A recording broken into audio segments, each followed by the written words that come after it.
wanted to go to bed. And then Chow's like, no, you gotta stay up. You got a game. And me trying to fight for my life, I was like, okay, for you guys, I will play Played Up. I will play a game. And all the people asking me the game, they went to bed. They're like, okay, good night. So here I am wanting to sleep as well. But then I got pressured into gaming. I was just mad. So I ate 2 tamales, food coma, and passed out. Don't worry, I ate my angry tamales.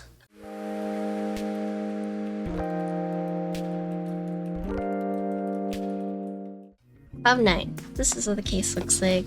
So here we have the plates. So here is the keyboard. Holy, this is so heavy. Oh my goodness. This is a very hefty keyboard. Here is the board. Whoa.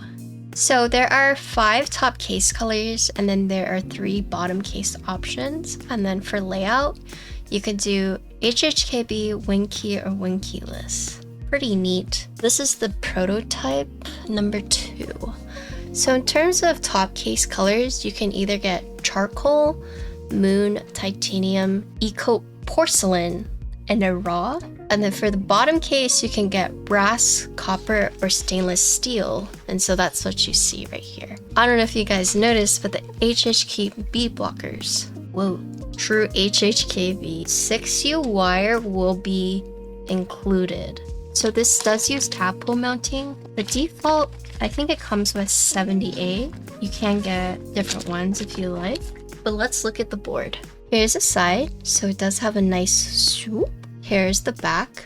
So it does have the non-adhesive feet. I don't know if you noticed, but that's also a screw hole right there. So covering the screw hole with the feet, technically a screwless case design, as in no visible screws. So instead of the top piece completely covering the bottom piece, you can actually see where the bottom weight actually sticks out right here. The top piece does cover the bottom, but the way that they made it, if you look at the back, you can actually see the bottom weight. USB port side. So from here, you can actually see what the bottom weight looks like, because it does have like that accent look. Neat. And then here is the front. So the front lip completely covers the bottom weight, but then if you look on the back right here, you can just see a sliver of the bottom weight.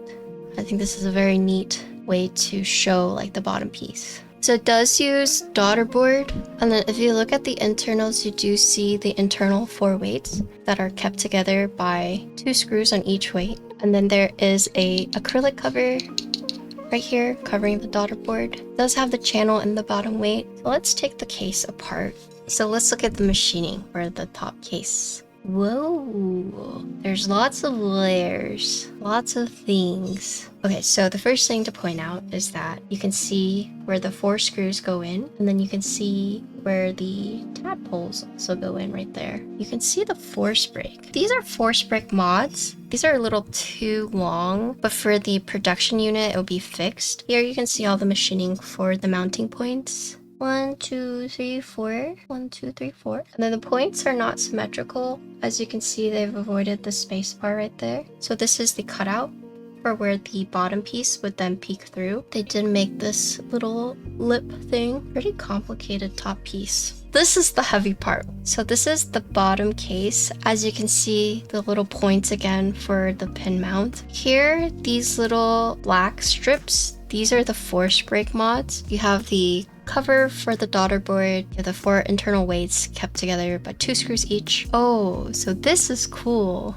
Look, they cut this part out so the top case fits over it, and then here you can see the USB port. So the top half of the USB port is on the top case, and then the second half of like the USB cutout is on the bottom case. I have 5 different plates here. So alu, FR4, PP, POM, PC, carbon fiber, and then you can't get this PCB in solder and hot swap. Looking at the plates, it seems like between like the hard and the soft plates, it looks the same. There are no flex cuts. All the mounting points are the same. So here you can see the mounting points on the plates. And then there is foam. So you have the plate foam and then you have the case foam. The hot swap PCB will support both full and split backspace and group by units.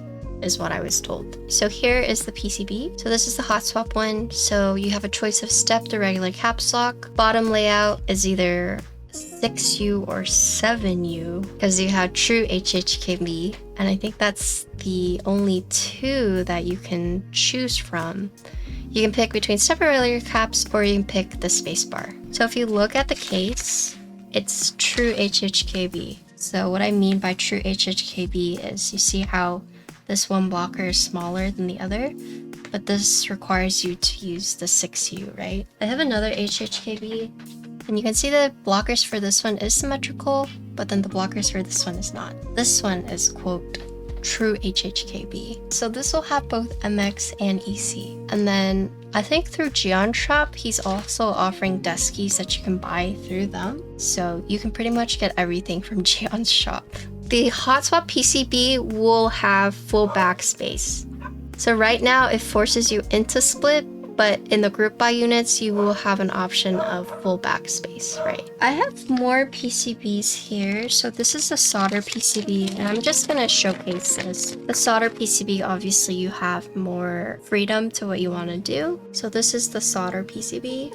No flex cuts. No physical reset button, does use the JST. One thing to note is that you can solder on indicators for the caps lock area if you would like. There are some things to note. Tolerances across the different material and surface treatments will be calibrated and adjusted through group buys. Space has been adjusted to allow movement for the EC spacebar wire, okay. Tab holes have been relocated to areas outside of the spacebar. Okay, so they actually changed the finish on the internal weights because initially internal weights were designed to feature a raw finish in brass or copper, but apparently there was a tendency of raw materials to accumulate watermarks or stains. They decided to transition to clear coated finish. We're not going to mess with the solder PCBs. I'm going to build with hot swap, and we're going to do different plates. We're not going to use foam. Executive decision, I'm not going to use foam. I've actually been conditioned by Vin. Anytime I do a typing test that isn't a minute, he's like, it's pointless. He's just like, there's no point. You have to do a minute. I'm like, okay. If he didn't type so damn fast, I'd be like, you don't know what you're talking about.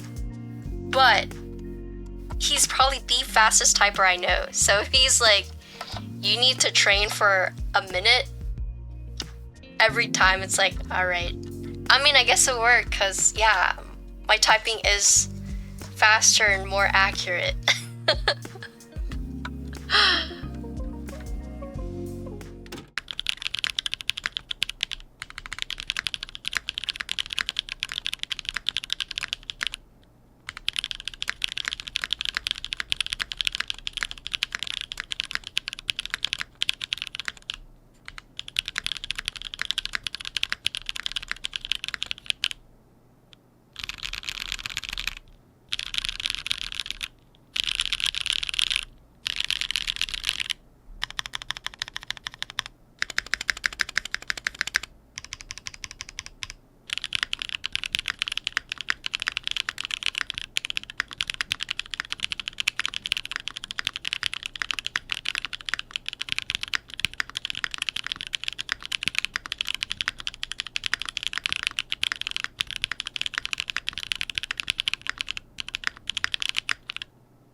Let's talk about the board. It is actually in group buy right now. It opened May 4th and will be running for 2 weeks, so it will be closing on May 18th. But here's a top.